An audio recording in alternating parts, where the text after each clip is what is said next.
Over the past couple of weeks, we've been visiting with different viewers about cut flowers and some of the projects in their gardens. And today we're going to give you a treat of some research going on here at OSU.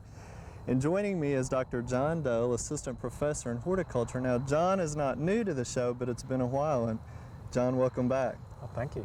Tell us about your research here that's going on.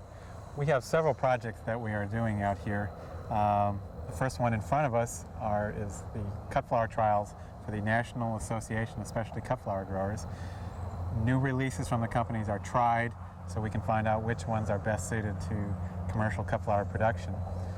We also have trials where we try to determine which spacing is most economical to produce them at.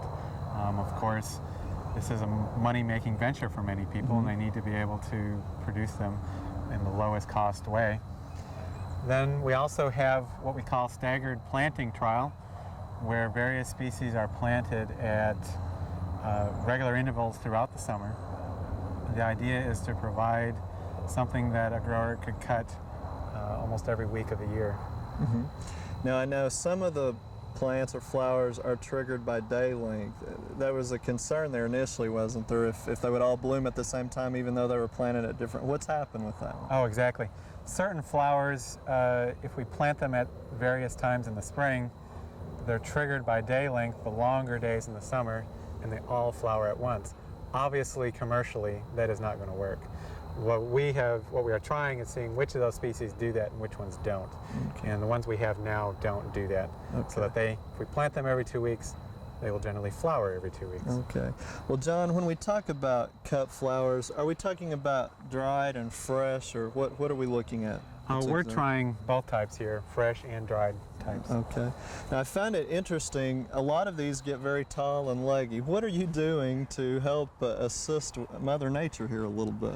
We have put a mesh between the posts, and this gives some support to the flowers, especially when they get tall, so that they don't flop over in the wind.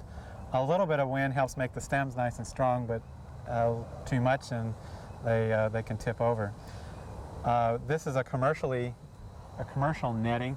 It's probably can't find it in a retail shop, but if somebody wanted to do this at home, they could make their own mesh by putting wires between the posts, stretching wires in between those, and then tying pieces of string and making their own mesh. Okay. All right. Well, that's a nice little tip that I'm sure a lot of homeowners would like to use. And plus, I've seen little metal cages and stuff that you can buy for just a clumping of flowers too. Now, sure. What are some of your new ones that you're trying? This looks similar to one we've introduced on the show a few weeks ago called wheat celosia, but ours is a little bit lighter. Is this related to it? Yeah, it's the same kind of plant. It has the purple and the darker leaves. It's a very vigorous grower. It looks like it's going to do very well here in Oklahoma. Okay, and is this primarily for dried future use on it, isn't it? No, this is fresh, and it can be dried, but it's primarily for fresh. Fresh, okay. And the foliage, of course, is a nice contrast, I guess, too, isn't it?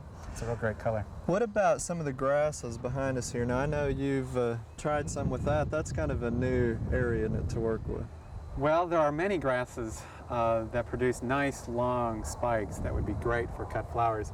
And this one is Pennisetum cetacum, purple fountain grass. And you can see the nice long plumes that we have on it. Okay. What about sunflowers? You tell me there are some interesting things coming along there too. There's been a lot of work being done on sunflowers by the seed companies, and sunflowers are a real hot cut flower item in various places like New York, for example. And we have various, a new one here called Goldburst, and there's several. They're coming out with smaller flowers, different colors, whites, bronzes, some almost red. They're doing a lot of work with sunflowers, some really different. Very exciting. Now, John, lastly, tell me about how the industry is looking in Oklahoma. I mean, you're here to help people who want to get into this as a business. How's that coming along? Well, we have a number of small growers around the state. This is a good way to get into your own business slowly. You can start with a small area, harvest, and what a lot of people are doing is taking it around to the retail flower shops. They'll harvest, put the bunches together, and then sell them at the florist shops. You can sell them at farmers markets. You can sell them if you happen to have a roadside stand nearby.